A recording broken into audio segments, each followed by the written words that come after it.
Hello, everyone. Welcome to this BIM R&B Africa conference.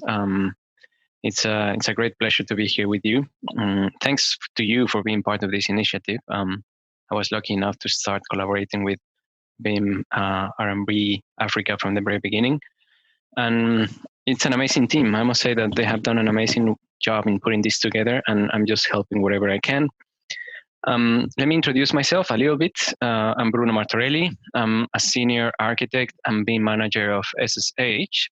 SSH is a firm, interdisciplinary firm in the Middle East that has a production office in South Africa.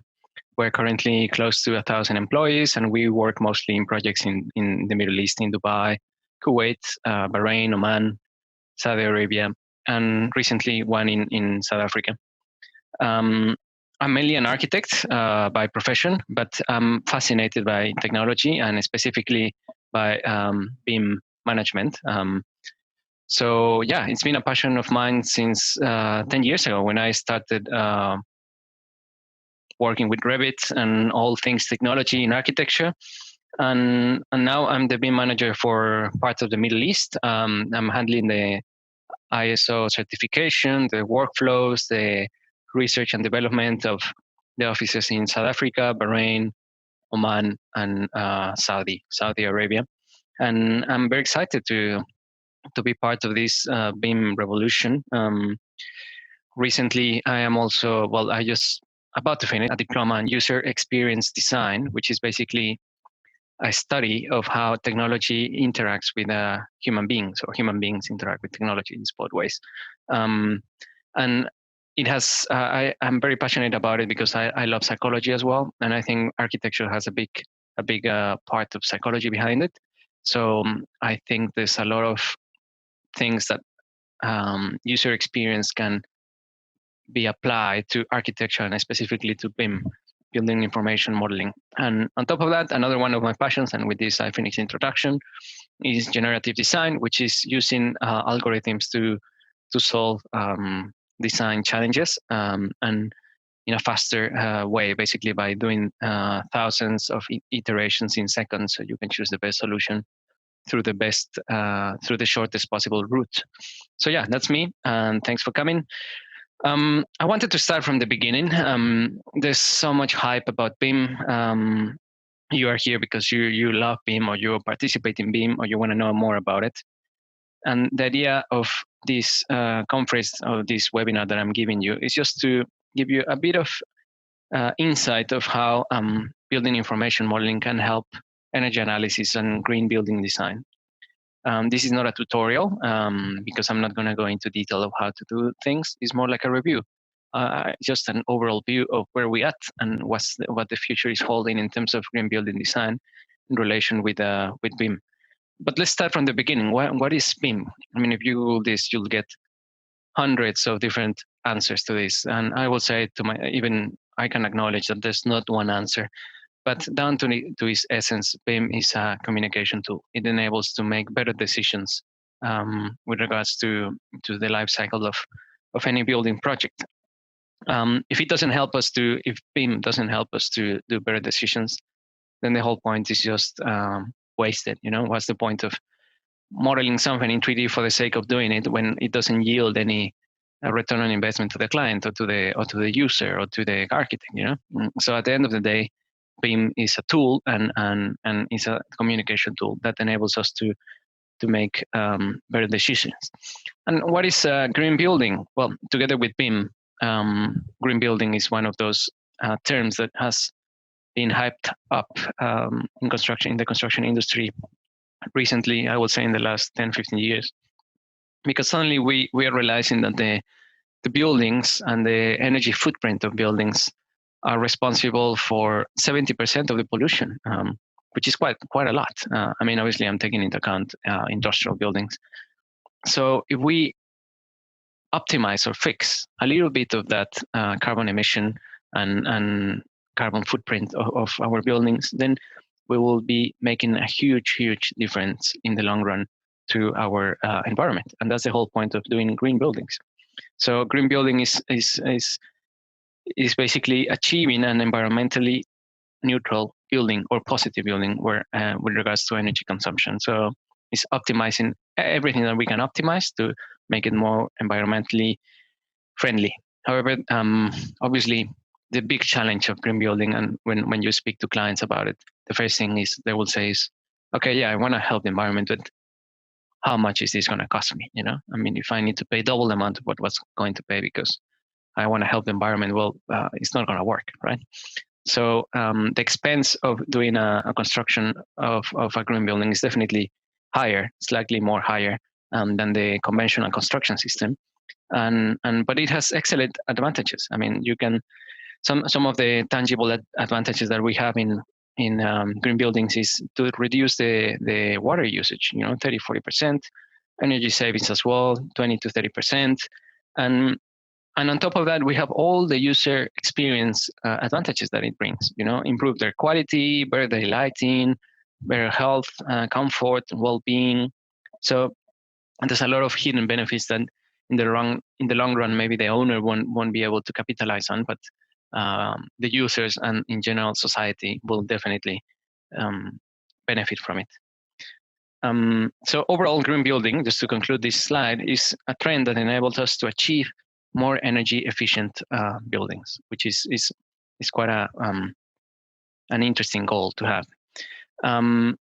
Then how does BIM relate to green building? So yeah, we have BIM, which is a communication tool, and then we have green building, which is wanting to achieve better energy use in buildings. So since BIM is mainly about information modeling, the idea is to use that data that we're generating through BIM to aid us in making better decisions with regards to the sustainability of the building. So that's the whole point of this link. And I'm explaining this without showing any graphics because it's important to grasp the concept, of why are we doing this. Not just go to the application and do a solar study or do a energy efficiency model on Revit. No. The whole point is actually entering the right data in BIM so we can use it to achieve a carbon neutral building. That's the whole point, all right?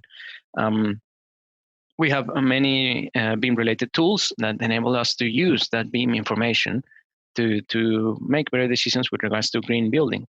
So at the beginning of the project and during the whole stage of the project, we can constantly adjust things to achieve a better green building design.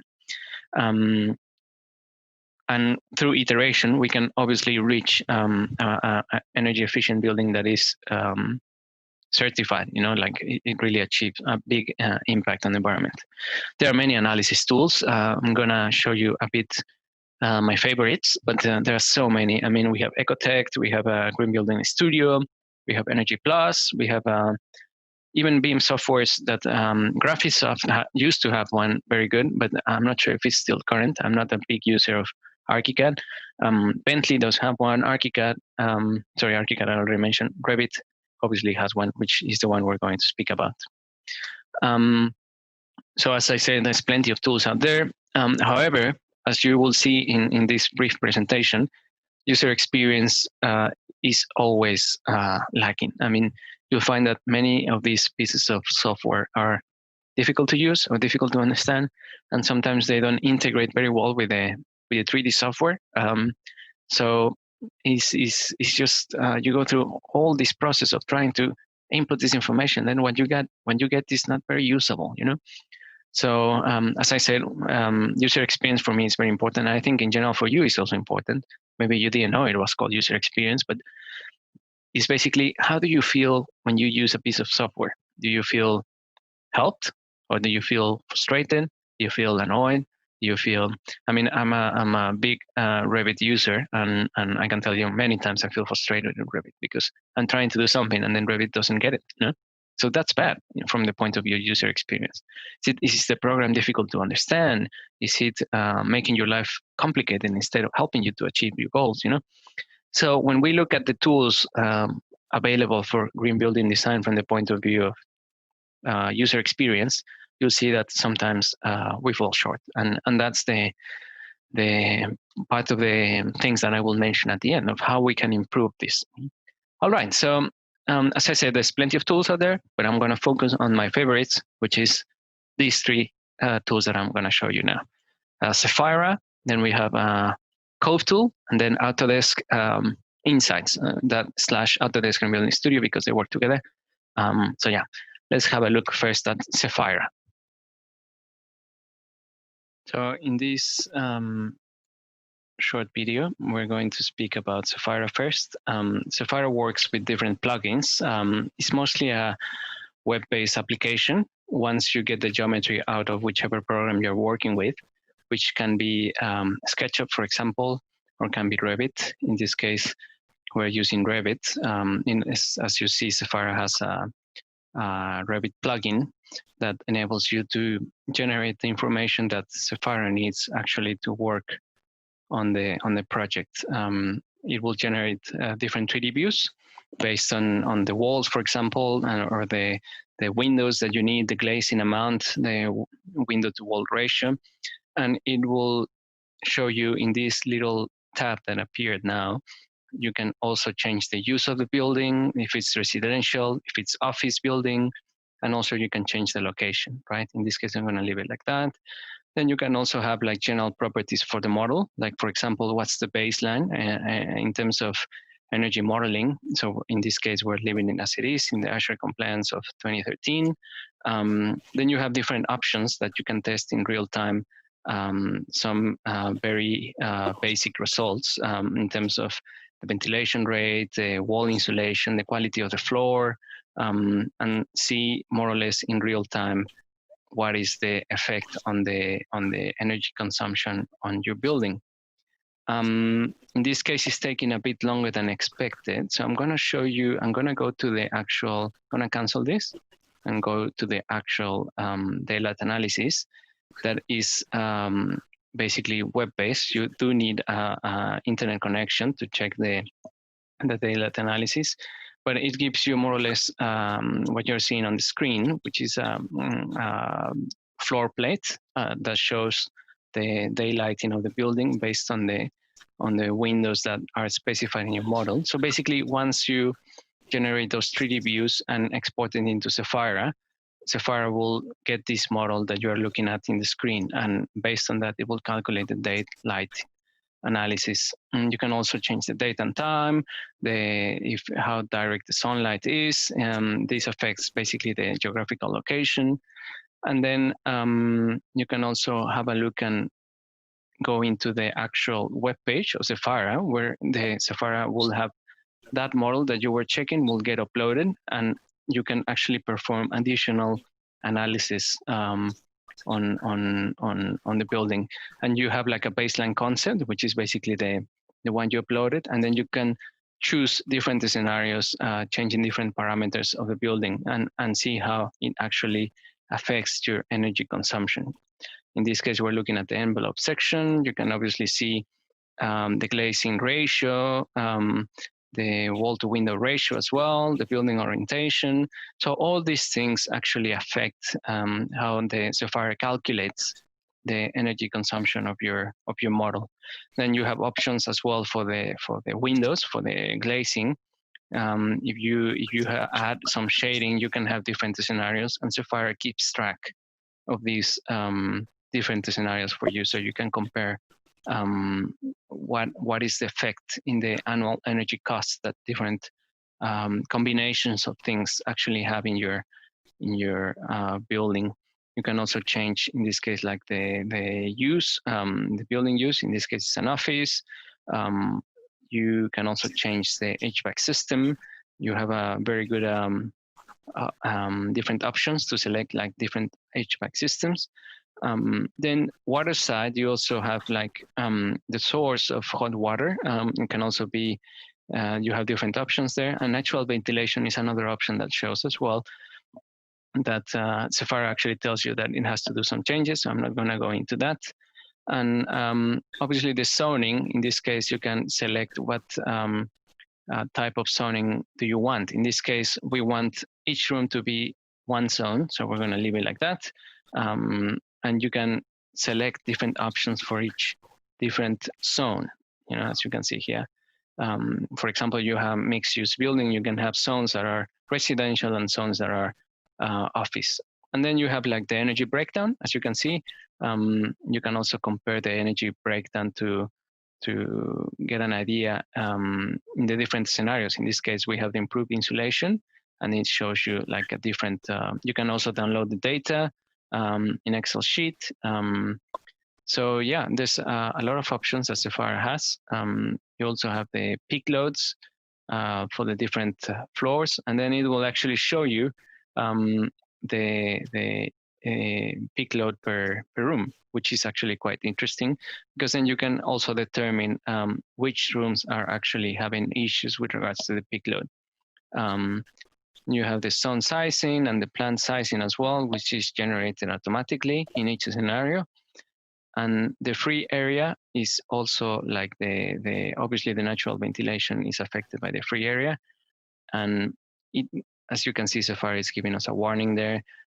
So yeah, it's a more or less a complete solution. Has its drawbacks, mainly preparing the model. When you have complex models, it's not that easy actually to prepare it. It takes some time. But overall, Safari is a good solution, as you can see. It relies a lot on SketchUp as well. So you probably, this will be your choice. Safari will be your choice if you are mainly working with SketchUp. Great. So that was Sapphire. I hope you enjoyed the video. Then we're going to have a look at CodeTool just before we jump in.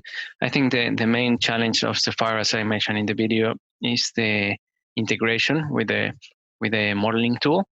And you'll see that CodeTool has a better integration, but it also has other issues that I will show you now. Let's have a look.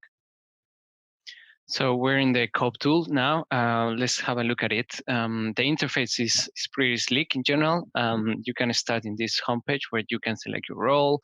You know, what do you wanna? What's your level of experience in terms of energy modeling? How many employees does your company have? And you can obviously start whether creating an example project or creating a new project. So let's have a look at the. I'm using a webinar that was presented by CodeTool, so we have already some projects set up. But let's say we want to add a new project. That's the way you will do it. And then you go into manage members. I'm going quite quickly because I don't want to waste too much time on this. But then you can always select your users here and add the members to your project so they can all check.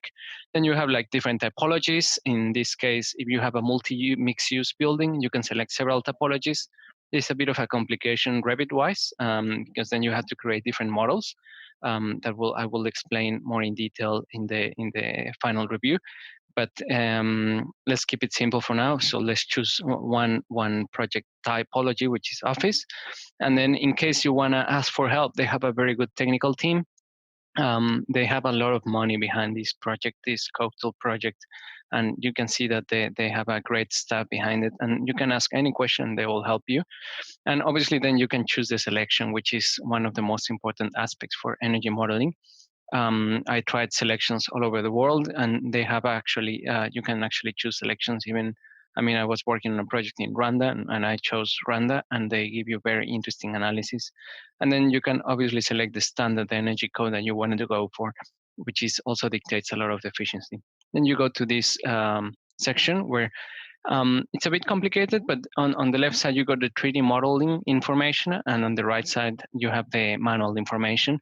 If you haven't modeled anything, you can actually just input the values on the manual side. If you have modeled something, the 3D side of things will actually light up, and then you will be able to use the 3D version of it. To prepare the 3D model, I'm going to show you now on Revit how do you do it, but you can use Revit, you can SketchUp, you can use Rhino and Grasshopper. Any of those plugins are available for CodeTool, which is a good thing. I'm going to focus a little bit on Revit because it's the project of my choice. When you open the model in Revit, you'll have the code plugin that you have to install. And within that code plugin, you need to link actually the project you're working on to the specific project you have in CodeTool. Here we have a lot of projects because, well, whatever reason, we were using the example projects. But then once you select the project you want to link it to, it remains like that. So you don't have to do that again. If you have a mixed use development, you will have to link it to the office side to the office section of the building, and then create a separate model for a residential portion and then for the retail portion. So it's a bit complicated, which is one of the drawbacks that I'll review later in the presentation. Once you link the project correctly, you click on a button that says Generate Code Tool Views, and then you get these 3D views, which separates the floors, the envelope, the roof, and internal walls. This is supposed to be automated. It's not automated, believe me. It requires a lot of work, especially if your project is a bit complicated. It looks pretty simple here in the demonstration, but it's not like that. So I generally find that this is a drawback in the whole green building design tools that we have found that I'm actually reviewing in this webinar. But anyway, let's assume the export process is done. So Revit will tell us that the models have been uploaded to CodeTool. So once the models have been uploaded to CodeTool, the 3D portion of the app will actually become live, as you can see here in the presentation. And then you just click on Go to Daylight or click on the next toolbar button, and then it will take us directly to the 3D view of the model that has been uploaded. Obviously, in this presentation, it looks like if the model was there immediately. It's not like that. It takes a long time for it to generate. But anyway, for the demonstration purposes, it's very cool to see actually that you can get the whole context. In this case, the project is based in Atlanta, and you get a lot of information from Google with regards to that project in terms of context, which is very good. You won't have that amount of information in, let's say, in Africa, because, well, it's simply not being surveyed as much. But regardless of that, is quite an interesting tool, and I'm sure it's going to. This is linked to Google, so I'm sure Google will increase the resolution of the different geographical locations in Africa, which is promising. And once that is done, it will link completely to CodeTool. As you can see here, the analysis that we're selecting is the shadow analysis, and then you can see how the shadow behaves, which is a very general study. As you can see, you get an idea of the shadow, but I will say if I wanted to create a report out of this and show the client how the shadow is behaving, I'll have my doubts. I think it's a bit too generic, but for my taste. But regardless of that, I mean, this is the way it works, and we're just having a look at potentially that this could be a very useful tool in the future. I'm not sure it's there yet, but it's definitely getting there. You can obviously play with the shadow analysis, go forward in time, go backwards. And then the other interesting tool that they're showing us now is the plot information. So basically, you have the ability to click on whichever plot of land you have. Obviously, this is related to the database of the specific country. In this case, in the United States, you have a lot of information with regards to the plot information. So you have who's the owner, what's the zone, the dimensions, the allowable use, etc. Right? And you can click in all the plots around the different building, and you'll see that that information also reflects. Then you have other studies like radiance. Here you can see how the radiance study is showing. In the low radiance is purple, the high radiance is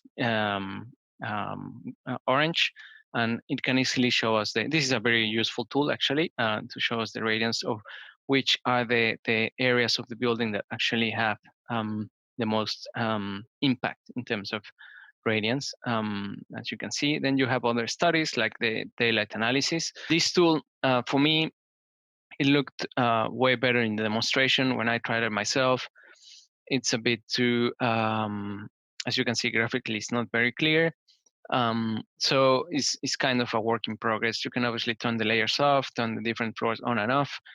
But I mean, I'm not sure I could present this to a client and use this as a base study. But you can see that the intention is there and it's going to get there. But this is still work in progress. This is the other study that shows the ASE, which in this case is green is good, and is the glare. So the west facade is having a bit of a problem, and the south facade definitely has a problem. And basically, normally we know that the west facade has a lot of glare, but in this case, the glare is a bit shadowed by the context, which I will show you now. If you turn the constants on, then you'll see that there's a building on the west side of that protects us from the glare, and the actual one that needs help is the south. And this is the COVID analysis, which is an interesting concept. It's supposed to show us the areas that are socially distanced in terms of social distance not acceptable. As you can see as well, the input that this program can take is not much. So the COVID analysis is a good intention at the moment. I wouldn't completely trust it. And also the text, it needs proper regulation, in terms of government. And what we're looking at here is basically the facade studies, which for me, a drawback of the program is that you cannot actually test different facade options on the model itself. It uses a sandbox, which is basically this element that you are looking at in the 3D screen. And then you can choose different conditions for your facade and your glazing in terms of fins, in terms of shading, different lengths, and how it affects the daylight and the glare. But for me, as an architect, a sandbox just doesn't really get the job done. I would love to see the actual 3D model here and use the different options for the different windows and curtain walls here, so you can actually see the impact on the real model, not in the sandbox. But it's a good intention. You can see that the user interface is getting there. It's definitely on the right direction. It's not there yet. It's not there yet. And on top of that, the calculation times, I mean, here obviously it's looking instantly, but that was because it's pre-recorded. But the calculation time actually takes a bit of time. So, and your computer is busy processing a lot of information, and it may take 5-10 minutes for you to see the actual graphic.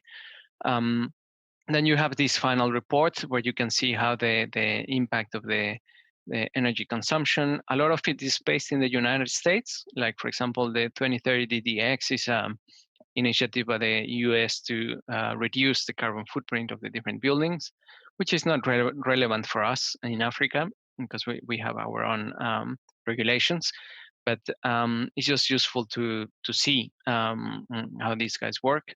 And obviously the currency here is shown in dollars, but I did it for a project in Rwanda and it was showing in the local currency, which is also good.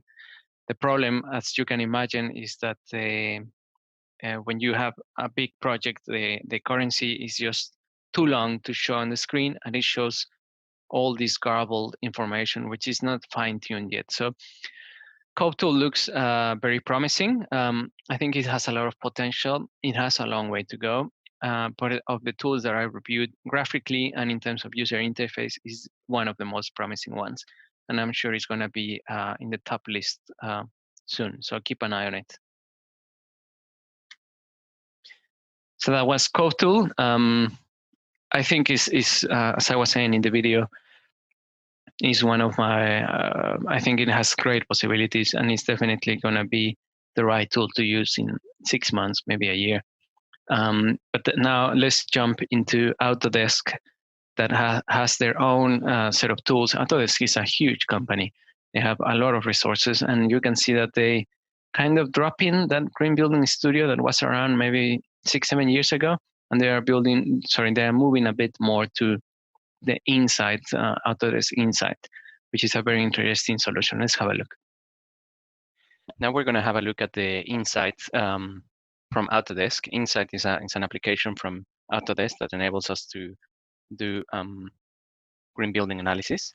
In my opinion, it's one of the best tools out there because it integrates directly with Revit, which is what I'm looking for most of the time. If you go Google Insight Autodesk on Google, you'll actually get some cool videos that explain basically what Insight does for you. But is compared to Sapphire that we were looking at and the code tool, I think it's a pretty good alternative, and it's very solid as well and very straightforward. I will advise you to visit this webpage and just have a look at it. And it integrates as well with the 2030 challenge support, which is not really relative to us in Africa. But in general, it's a very good very good tool. So I'm going to show you more or less how it works very quickly as well. This is not meant to be a tutorial. It's more like a review. So you start here on your Revit homepage, and you open any file that you want to use. I'm going to use the Revit sample that we have here. This is Revit 2021, but you can use it on actually from Revit 2018 onwards. And basically, what you need to do for the energy analysis to be sent to Insight, well, you actually need to install a plugin, which you will see under Analyze. You see these elements here. This energy optimization tab belongs to Insight, actually. So what we're going to do, obviously, this sample model has all the details that we actually need for energy analysis. So for example, if I select the window, you'll see that under Edit Type, you have actually these analytical properties. Well, in this case, they're empty. They should be filled up. But let's have a look at the wall, for example. These analytical properties that we see here, these have to be correct. And normally, if you use the Autodesk materials that we have that come with the Revit package, they will be correct. And you can obviously change this if you want to change it. But these dictate the energy analysis. So basically, all the data ties into each other. And basically, what you have to do to get this model, to start analyzing this model, is to create an energy model. So once you have set up your rooms correctly, the rooms are actually very important, and the spaces as well. So the calculation of the rooms need to be in volume. So let me show you. You go, for example, to a floor plan. You need to make sure that actually, I'm going to look at a section. You need to look that your actual rooms are properly with proper boundaries, as you can see here. For example, this is a proper boundary. So the height has to be correct. You have to have a volume calculated, and everything works, right? So once you have this set up, I'm going to go to the 3D view. You need to create an energy model. But before you create an energy model, which is actually this button here that says create energy model, you need to set a location. This is basically for all the solar studies and the energy calculations. I'm going to select this one, which is in Boston, is the default one, just not to mess it up. But you can obviously change here, look for another location, and it connects to different weather stations as well that you have available. So yeah, in this case, I'm just going to leave it in the default, and then just create an energy model here. There we go. You're about to create an energy analytical model, so this is what we want to do. And then you'll get a message when it's done. This is obviously a very small model, so it shouldn't take too long. So this is the simplicity of using Autodesk tools. You know, it just works. You don't have to go through the process with the other tools of creating views and checking that all the elements belong to their actual categories and so on. So what happens with the energy model here is obviously you have the envelope of the building that has different categories, and then the spaces of the rooms that dictate the use. You see, for example, here, analytical, it says here the room data, the volume, the energy consumption, etc. Occupancy, lighting load, power load, everything else. So this is important for the energy model. And obviously I won't go into detail on how to modify those values because it's not part of this tutorial. Well, it's not really a tutorial, it's more like a review. And once you have this energy model, then you can actually upload it to Insight. So you click here where it says generate. And you said that it will always give you this warning because you might be working on the model and then you have to refresh the energy model. But in this case, we're going to use the existing energy analytical model. And it will tell you that process is complete. Once you have this ready, it will upload the analytical model to Insight for simulation. All right. You will receive an email actually from Autodesk. You see this one that I just got here. So it says, "Hi Bruno, your model has been received. You will receive an email when the analysis is complete," right? So what this means is the analytical model is now in the cloud, and then it means that you will be able to get working with it once the model is finished analyzing. So I did this yesterday, and when it's done, you actually receive an email now that says your analysis is complete. You can access the results on Insight. And if you click on here, you go directly to this window here. You actually log in through Insight here, through insight.autodesk.com. You log in with your Autodesk account, and then you'll start with this homepage. If you have different projects, you have different tabs here, and then you just click on it. This is actually the model we just uploaded. You click on it, and then it will take you to the screen we actually want to see. So this is basically the core of the Insight application, web application from Autodesk. you can see the analytical model here.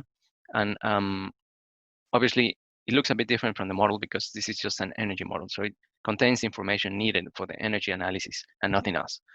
You can actually move around, look at it from your browser. You can even do a section if you want. So yeah, there's plenty of options here, which I'm not gonna go into now. But the important thing is obviously the energy analysis that shows here. So this is the benchmark, basically the cost per square meter per year. And obviously, if you want to go to ASHRAE, then you have to be under $30 per square meter per year in terms of energy consumption. We're currently at 37. I was playing with this just now, so I will explain how this works in a minute. You have different tabs here. As you can see, we have building orientation, window shades, window to wall ratio, glass, type of glass. And each of these tabs actually has values. I'm just turning this around because I was just having a look at this. These are basically the different variables that you can move around and try to optimize for your energy model. So in this case, it's a very user-friendly space, I would say. So for example, let's say you want to change your building orientation and you want to know how your building orientation will actually affect your energy consumption. And you just click on here and you will see that actually this triangle here is what has been modeled. That means the actual model that that has been uploaded is within a triangle. So it shows the current orientation of the model. And then you have different orientations. But in this case, for example, you can see that the orientation of this house is actually pretty good because it's one of the lowest values. So each different iteration of different angles of the building will give you lower energy consumption. So for example, you can see that if you rotate the building 225 degrees, it will lower the cost by $1.20 per meter per year. So let's say you want to create a scenario with this. So then you click on here and then you select, well, actually, I want to work with this value. Yeah? And then it actually updates in real time how the cost will become lower. And it shows you, I've created different variables here, but it shows you here that with that rotation, you actually go down to 90 to the 92, there we go, 91.62 cost per meter per year, which is, sorry, not per meter, per the building per year. So you just keep playing with these options and you'll see that eventually you can lower these will move up and down depending on your options. I'm just checking that this is the maximum amount and this is the current one in the current scenario. So let's say you want to optimize and see, well, we have actually some windows on the south here. Is this the south? Yeah, this is the south.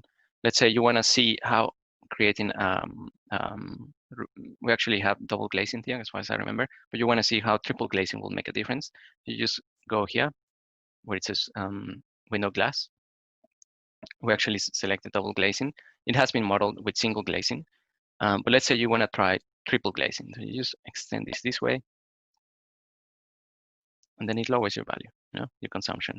So slowly but surely, we're getting closer to the ASHRAE compliance, which is actually what we want. Okay, and then you can obviously add shades. Let's say you want to add shades to the window, but then you can see actually that it doesn't really make a huge difference to add shades to the south, but maybe in the west it will make a difference. You see here, for example, there's no shades. Let's say you want to add 1/3 of the window height, a shade to the window. So then actually it has become lower. You see, we had it at 34 and now it's 33.3. And you can play with a lot of options here, which is it's very easy to use, as you can see.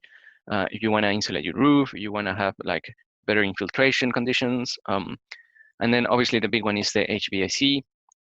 In this case, I was just if you have a very efficient HVAC, that makes a huge difference. And then, as you can see, from red it goes to orange, which means you're obviously complying now with ASHRAE compliance. As you can see here, we're under what it's actually required for ASHRAE certification.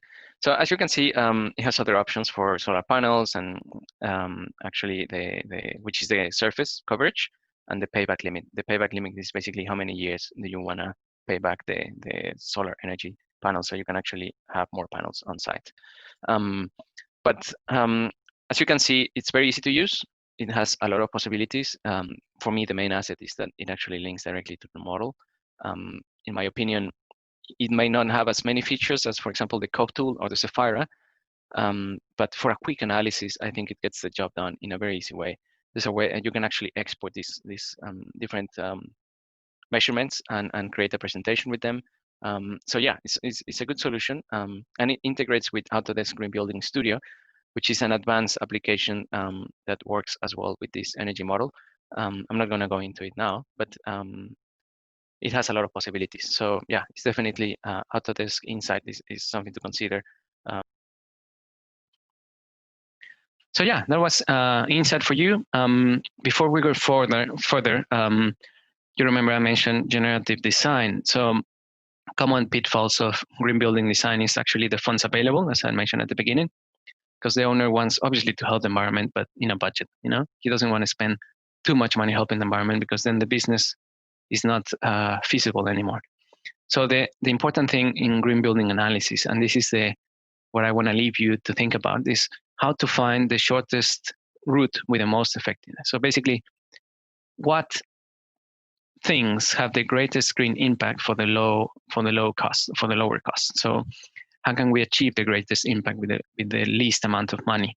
And for this, generative design is actually the solution. And you can see that Cove Tool has a bit of it already. It's a bit in an early stage, but definitely imagine how amazing it would be to have a piece of software that will allow you to quickly tell you, listen, you can reduce the carbon footprint by changing 2 or 3 20 or 30% of your glass to double glazing, and suggesting this facade, generate this facade from with this certain type amount of shading, and then you are set.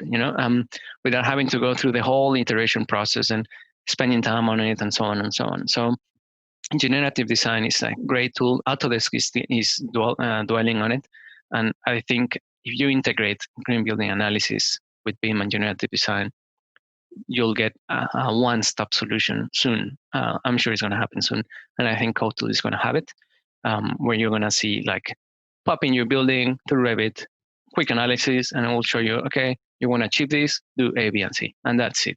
That's user experience, clean, quick, efficient, and you don't have to waste any time. Obviously, the modeling part is an important aspect of all these tools. If the information you plug into the BIM model has to be correct. The R values, the materials, the type of walls, insulation. If that is messed up, then all these green building tools won't do anything. So just remember, BIM is about data. If you don't have the right data, all else fails. BIM is building this huge database with useful information, and then you can have a proper tool that can extract it. So conclusions, this is a field ripe with opportunity. I think is pretty good and has a lot of opportunities that we can actually work on in the future, and you'll probably see developing. And there's definitely not a one-hit wonder. I don't think there's currently a software that gets all of it. As you can see, these 3 tools that I showed you, they're probably the most advanced tools, and they're still not there yet. So, but it's constantly developing. I mean, it's constantly changing. Like the COVID tool, for example, in Cove Tool was pretty interesting, although maybe a bit useless at the moment. They are already playing with it, and I'm sure they get it right in a few months, and you'll have a COVID analysis, automatic COVID analysis of your building, And data integration is the future, obviously. I mean, we have to get away from, patented file systems and move to a common data environment where everything can be shared, and you don't have to spend hours trying to fix your model to work with certain kinds of software. So thanks for watching this. I hope it was a bit useful. I did it with a lot of enthusiasm. Sorry if I spoke too quickly. Sometimes it's part of my problem.